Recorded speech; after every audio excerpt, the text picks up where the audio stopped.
અમૃત પુષ્પ કેન્દ્ર રાજકોટ ઉમેશ કામરિયા. હવે આ ભાઈ પોઈન્ટ કરાવવા આવે છે અને શું તકલીફ હતી અને શું ફાયદો થયો એના શબ્દમાં સાંભળીએ.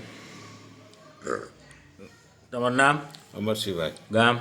રાજકોટ. હવે કાલે પોઈન્ટ કર્યા અને આજે બીજો દિવસ છે ને?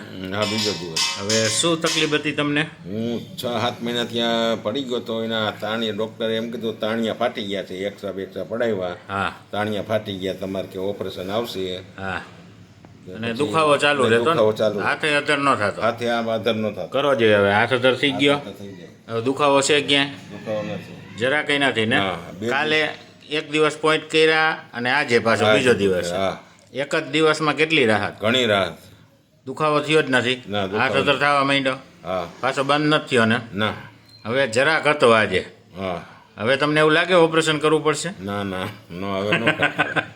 2 જ દિવસમાં? 2 દિવસમાં. આજે બીજો દિવસ છે પણ આમ તો એક જ દિવસમાં જ ને? હા, ઘણી રાહત છે. આમ ઘણી એટલે ઘણી રાહત છે. હા, દુખાવો થયો જ નથી ને? ના, પછી ના. આજે આખો દિવસમાં કઈ આખા દિવસમાં નથી. બીજાને શું કહેવા માંગો? આ કરાય છે? આ કરાય, બાકી દવા લેવાય નહીં.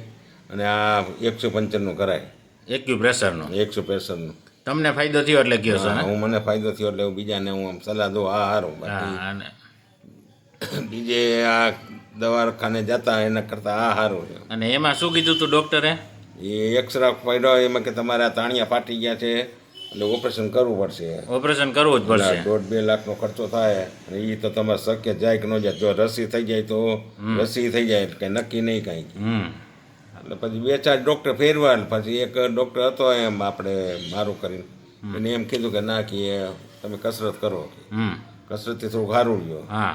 એટલે પછી શું થોડો હાથ થાય એટલે પછી થોડો દુખાવો ચાલુ થયો. હા. પછી હું અહીંયા આવ્યો. હા. હવે અત્યારે ઘણી રાહત છે. રેડી ને? હવે રેડી, કમ્પ્લીટ. જય દ્વારકા. જય દ્વારકા. અને તમે અહીંયા કેવી રીતે આવ્યા? અમારા સનને હિસાબે અહીંયા હું આવ્યો. એને ગેસની તકલીફ હતી, એસિડિટીની. હા. એક જ કે 2 દિવસ આવ્યા હતા? 2 દિવસ આવ્યા હતા. અને 1 મહિનાની દવા લઈ ગયા એક હતા મહિના. અમૃત પુષ્પ. હા. રેડી ને? એને એ રેડી થઈ ગયો. કમ્પ્લીટ. એ બહુ હેરાન થયા ને? હા. જય દ્વારકા. જય દ્વારકાધીશ.